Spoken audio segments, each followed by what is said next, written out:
انا عارفه ان ناس كتير قوي عايزه تسافر بره مصر او تطلع منحه او تسافر بره مصر من غير ما تدفع فلوس كتير. فانا في الفيديو ده جايه اقول لكم ازاي انا سافرت وانا عندي 19 سنه، وانا دلوقتي عندي 23 ولسه بسافر من غير ما ادفع ولا جنيه. ده بالمناسبه مش شغل ماركتينج او كده، انا فعلا بسافر من غير ما ادفع فلوس. وانا عندي 19 سنه كنت دايما بسمع عن موضوع المنح، وانه لو انا مثلا متفوقه دراسيا ممكن اسافر منحه، او انا لو جايبه درجات كويسه في الجامعه او طلعت من الاوائل ممكن اخد منحه دراسيه وحاجات زي كده.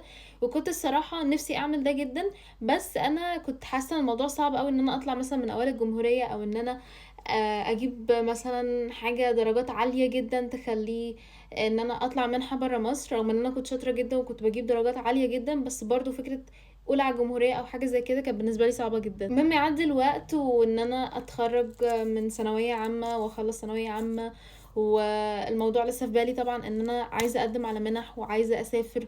واصلا من وانا صغيره حلم الطفوله بتاعي ان انا كنت اسافر، ودايما لما بشوف طياره اللي هو طياره خدوني معاكم. فكنت بجد الموضوع شاغل بالي بطريقه مش عاديه. المهم كنت وقتها في اخر اولى جامعه، وكنت بقلب كده وبسكرول على الانستجرام، وانا حد مهتم جدا بالتطوع جوه مصر ودايما بعمل انشطه، ودايما حد نشط في مجتمعه وكده، اللي هو تلاقوني عارفين في الايفنتس والانشطه الطلابيه والانشطه الاجتماعيه، اي حاجه هتلاقوني انا موجوده هناك. ف... فطلع لي فرصه، انه فرصه تطوع او فرصه تدريب كانت بره مصر، كانت في المانيا. والتدريب ده كان عن الكلايمت تشينج، وانا كنت متطوعه كذا مره في حاجات ريليتد للكلايمت تشينج والسستينبل ديفلوبمنت جولز، والحاجات اللي ليها علاقه بالاستدامه وتغير المناخ وكده. فانا كنت متطوعه في كذا حاجه. لو فده بيديكوا فرصه ان انتوا يبقى عندكم باك جراوند لحاجات ليها علاقه بالكلايمت تشينج، فلما تيجوا قدامكم فرصه تقدروا تقدموا.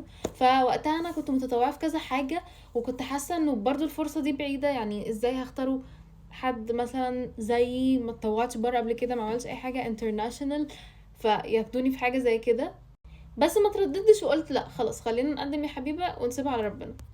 في نفس الوقت كان في منحه تانية لامريكا اللي هي سوسي او SUSI. هسيب لكم برضو اللينك بتاعها في الكومنتس. فكانت فاتحه، فانا قلت برضو هقدم عليها، ويشاء القدر ان انا اتقبل في منحه سوسي اللي هي بتاعه امريكا واعمل انترفيو. وجس وات اترفضت. حسيت شويه باحباط، ولكن المنحه اللي من المانيا لقيتهم باعتين لي ميل انه احنا عايزين نعمل معاكي انترفيو. وقتها ما صدقتش، اللي هو انا هتعملوا معايا انترفيو انا؟ وكنت كمان وقتها 18 سنه، كنت 18 سنه، حاسه ان انا كنت صغيره قوي على خطوه زي دي في دماغي يعني وقتها. المهم عملت الانترفيو، والمنحه بالمناسبه اسمها IBC او Impulse Boost Camp. عملت الانترفيو واتقبلت وسافرت المانيا في الصور دي زي ما انتم شايفين.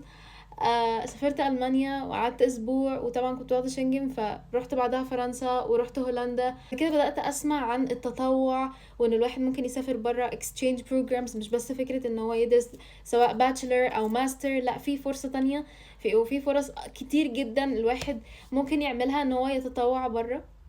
من ضمن الحاجات دي طبعا Erasmus Plus، وطبعا برضو ESC programs اللي انا دايما بتكلم عنها في فيديوهاتي. فلو انتوا طبعا مهتمين بالتطوع بره او بالاكسشينج programs اعملوا فولو، وانا بنزل على طول فرص. طيب ايه خلاصة الموضوع وايه اللي انا عايزة اوصله لكم؟ انه انا عايزة اقول لكم ان انتوا محتاجين بس تجربوا او تدوا لنفسكم فرصة ان انتوا تجربوا عشان تعرفوا انه لا يا جماعة، هو فعلا في ناس عادي بتتقبل.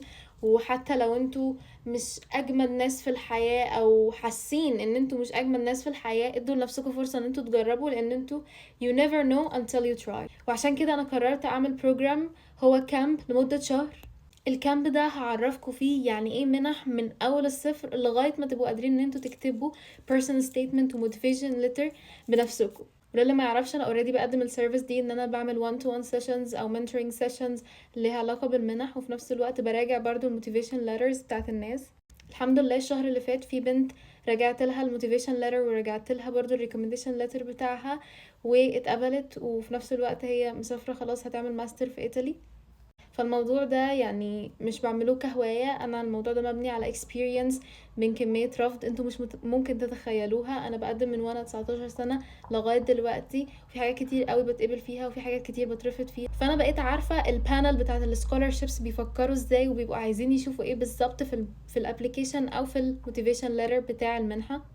فلو انتم مهتمين بحاجة زي دي اعملوا comment، اكتبوا مثلا interested او اكتبوا details وانا هبعت لكم الفورم، وبرضو هعمل لها pin في الكومنتس. وبالمناسبة انا متأكدة بنسبة 100% ان الكامب بتاعي او الكامب بتاع السكولارشيبس اللي انا عاملاه في حاجات كتير قوي مش ناس كتير قايلاها، او في ناس اصلا مش قايلاها وما اتكلمتش عنها. ليه؟ لان في حاجات انا جايباها من جوه اليوروبيان solidarity corps نفسها، من البانل نفسها، وفي حاجات جايباها من البانل بتاعة المنح نفسها اصلا. بس كده، قولوا لي عايزين تعرفوا ايه تاني في الكومنتس، و if you're interested write me a comment.